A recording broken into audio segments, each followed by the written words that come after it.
Saudara sekalian, Assalamualaikum warahmatullahi wabarakatuh. Saat ini pagi hari, insya Allah kita mulai aktivitas seperti biasanya. Ini saya sengaja mengambil gambar ketika matahari hendak terbit seperti ini. Saudara sekalian, jangan jangan melihat di ufuk sebelah timur sana. Ini ada pendaran sinar matahari yang begitu indah. Ini sebagai pertanda bahwa kehidupan rutin manusia akan mulai hingar-bingar bersamaan dengan terbitnya matahari.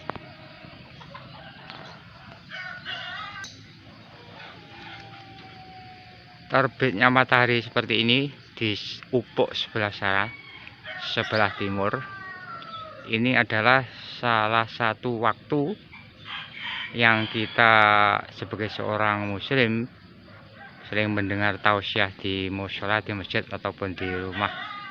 Sering ada tausiah seperti ini, bahwa ada 3 waktu yang tidak diperbolehkan seseorang untuk melakukan sholat, baik itu sholat sunnah maupun sholat wajib. 3 waktu itu, pertama, ketika matahari terbit seperti ini. Ketika di sebelah timur ini ada pendaran sinar yang begitu indah seperti ini waktu yang tidak diperbolehkan untuk melakukan sholat. Jadi sholatnya nanti menunggu kalau matahari lebih tinggi, mungkin sholat sunnah pagi ya, sholat sunnah duha. Ini menunggu kalau sinarnya lebih tinggi lagi. Ini orang-orang di desa saya kalau menyebutnya ini tingginya dure sak penowok, artinya mungkin setinggi pohon kelapa yang belum tua. Artinya masih pohon kelapa yang belum begitu buahnya. Ini sampai di situ, kalau matahari setinggi itu baru boleh melakukan sholat lagi, sholat sunnah. Tapi ketika seperti ini tidak boleh sholat. Jadi kita gunakan untuk zikir, baca Al-Quran dan sebagainya kalau kita di rumah maupun di masjid-masjid. Ini seperti itu. Yang kedua, yang tidak dibolehkan untuk melakukan sholat adalah saat matahari berada di tengah-tengah garis edar. Artinya kalau orang-orang Jawa di desa mengatakan beduk ngempleng-ngempleng. Beduk ngempleng-ngempleng itu sinar matahari tepat di atas tempat kita.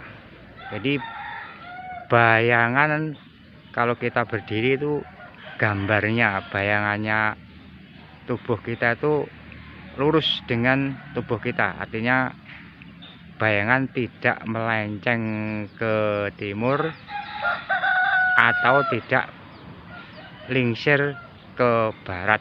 Ini waktu kedua yang tidak diperbolehkan untuk melakukan sholat, baik sholat di rumah maupun di tempat-tempat ibadah. Waktu ketiga yang tidak diperbolehkan melakukan sholat adalah saat matahari hendak tenggelam.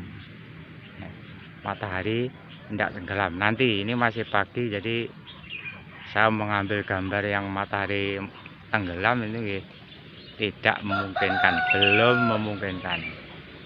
Ini 3 waktu yang khusus dilarang untuk sholat. Ini sering kita mendengar petuah-petuah seperti itu.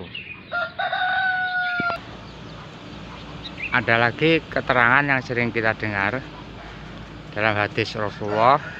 Insya Allah kalau tidak salah saya mendengar mengartikan, ini Allah membagi rezeki umatnya ini antara terbitnya fajar sampai terbitnya matahari, seperti ini. Jadi waktu-waktu seperti ini sebaiknya mulai tadi fajar menjelang azan subuh sampai seperti ini kesempatan bagi kita untuk menyongsong karunia Allah, karunia ilahi seperti ini dengan cara beribadah, dengan cara mulai beraktivitas. Jadi ini menurut penyelidikan ini ada testimoni bahwa tidur sesudah sholat subuh ini tidak bagus untuk kesehatan kita.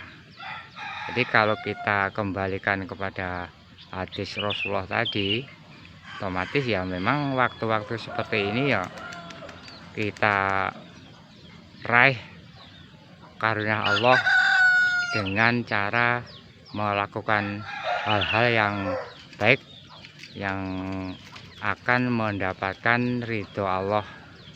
Persiapan bekerja, persiapan untuk aktivitas kita supaya kehidupan kita lebih baik. Jadi seperti itu.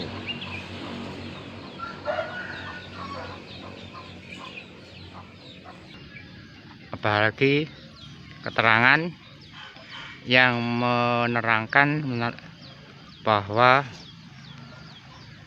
ketika matahari terbit maupun tenggelam ini digambarkan seperti tanduknya setan. Jadi insya Allah kalau kita memahaminya bahwa terutama kalau sore hari ini memang di kalangan orang-orang tua kita dulu melarang anak-anaknya untuk main di luar rumah. Karena apa? Karena biasanya di rumah ini banyak mulai terbuka tabir gaib yang bagi jin dan setan itu mulai lebih gencar lagi menggoda manusia.